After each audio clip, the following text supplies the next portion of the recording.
ইফতার special আজকে একটা মজার চপ রেসিপি শেয়ার করছি। ডিম, আলু আর চিকেনের সমন্বয়ে। এটা খেতে ভীষণ মজার আর বানানো তো খুবই সহজ। একবার দেখলে যে কেউ তৈরি করে নিতে পারবেন। তো আশা করছি সহজ আর মজার রেসিপিটি ভালো লাগবে। আর রেসিপি ভালো লাগলে লাইক, কমেন্ট, শেয়ার করে পাশেই থাকবেন। আর ইতিমধ্যে যারা আছেন সবাইকে অসংখ্য, অসংখ্য, অসংখ্য ধন্যবাদ। এই নাস্তাটি তৈরি করার জন্য আমি এখানে ৭-৮টার মতো আলু সিদ্ধ করে নিয়েছি। আর এখানে আমি একটা ডিম নিয়েছি। আর এখানে নিয়েছি হচ্ছে মুরগির যে বুকের পিসটা থাকে তার অর্ধেকটা নিয়েছি। এখন এই আলুটাকে আমি ম্যাশ করে নিচ্ছি। খুবই হেলদি অ্যান্ড টেস্টি একটা রেসিপি। তো রমজান থাকতে থাকতে একবার হলেও ইফতারের সময় এই রেসিপিটা ট্রাই করবেন। দেখবেন আপনার পরিবারের সবাই কিন্তু অনেক, অনেক, অনেক পছন্দ করবে। আর ছোট বাচ্চা থাকলে তো কথাই নেই। অনেক, অনেক, অনেক বেশি পছন্দ করবে।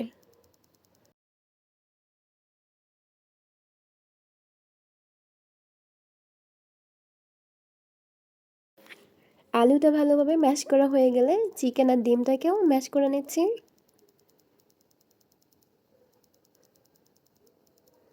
এখন আলুর সাথে ডিম আর চিকেনটাকে ভালোভাবে মিশিয়ে নেব।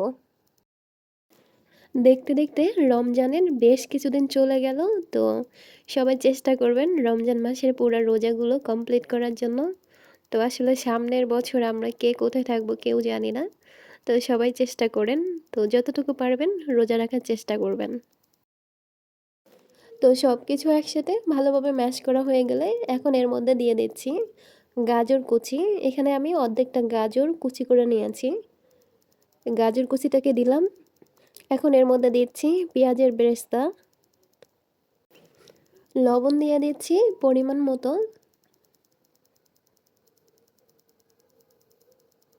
আর দিচ্ছি হাফ চা চামচ পরিমাণে ধনিয়া গুঁড়া, হাফ চা চামচ পরিমাণে জিরা গুঁড়া, আর সামান্য পরিমাণ হলুদ গুঁড়ো দিয়ে দিলাম।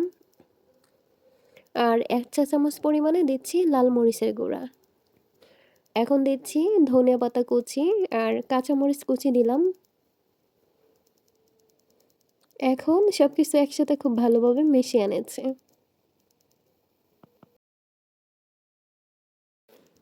সবকিছু খুব ভালোভাবে মেশানো হয়ে গেলে এখন এর মধ্যে দিয়ে দিচ্ছি একটা ডিম, একটা ডিম ভেঙে দিচ্ছি। আর এখানে দিব ব্রেড ক্রাম্বস। এখানে আমি 1/4 কাপ ব্রেড ক্রাম্বস দিয়ে দিলাম। এখন খুব ভালোভাবে মিশিয়ে নিচ্ছি। খুব ভালোভাবে মেশানো হয়ে গেলে এখন আমি শেপ দিয়ে নিব।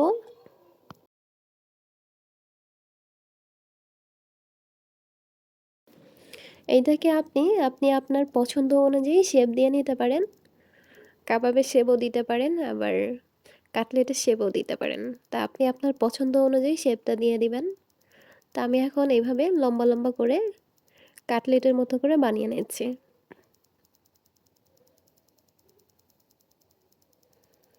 এইভাবে লম্বা লম্বা করে ডিমের মতো করে সাইজ করে বানিয়ে নিচ্ছি।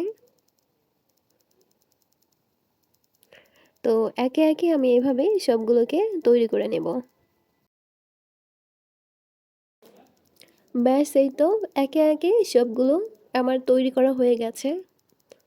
তো এখন আমি একটা ডিম ভেঙে নিব। তো একটা বাটিতে আমি একটা ডিম নিয়েছি। তো ডিমটাকে খুব ভালোভাবে ফেটিয়ে নিচ্ছি। ডিমটাকে ভালোভাবে ফেটিয়ে নিচ্ছি। তো এই ডিমের মধ্যে কোট করে আমি কাটলেটগুলো ভেজে নেব। তো এখন আগে থেকেই আমি কিছু পরিমাণে তেল খুব ভালোভাবে গরম করে নিয়েছি। আর ডিমের মধ্যে কোট করে আমি কাটলেটগুলো ভেজে নিচ্ছি। চুলাটাকে একদম মিডিয়াম হাই ফ্লেমে রেখেছি। তো এটা তো আগে থেকেই কুক করা, অনেক বেশি সময় লাগবে না। খুব কম সময়ে এটাকে ভেজে নেওয়া যাবে। এখন কাটলেটগুলোকে আমি উল্টে নিচ্ছি। তো ব্রাউন কালার করে আমি কাটলেটগুলোকে ভেজে নিচ্ছি। তো চুলাটাকে মিডিয়াম হাই ফ্লেমে রেখে ভেজে নিচ্ছি। তো ভাজতে কিন্তু অনেক বেশি সময় লাগে না, খুব তাড়াতাড়ি ভাজা হয়ে যায়।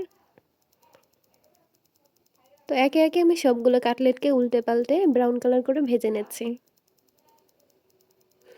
তো একবারেই আমার সবগুলো ভাজা হয়ে গেছে।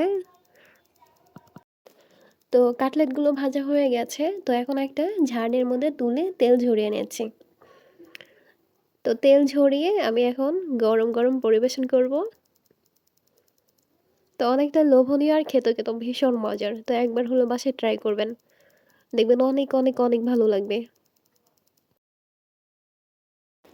আপনি যদি এই রেসিপিটাকে কাবাবের শেপ দিয়ে তৈরি করেন, তাহলে কিন্তু এটাকে কাবাবও বলতে পারেন। তো এভাবে কিন্তু কাবাবও তৈরি করে নিতে পারেন। তো খুবই মজার একটা রেসিপি আর খুবই হেলদি অ্যান্ড খুবই ইজি একটা রেসিপি। তো ব্যাস এই তো রেডি হয়ে গেল। তো আশা করছি আমার এই সহজ আর মজার রেসিপি ভালো লেগেছে। তো রেসিপি ভালো লাগলে লাইক, কমেন্ট, শেয়ার করে পাশেই থাকবেন। Thank you so much. সবাই ভালো থাকবেন, সুস্থ থাকবেন। দেখা হবে নেক্সট ভিডিওতে। আল্লাহ হাফেজ।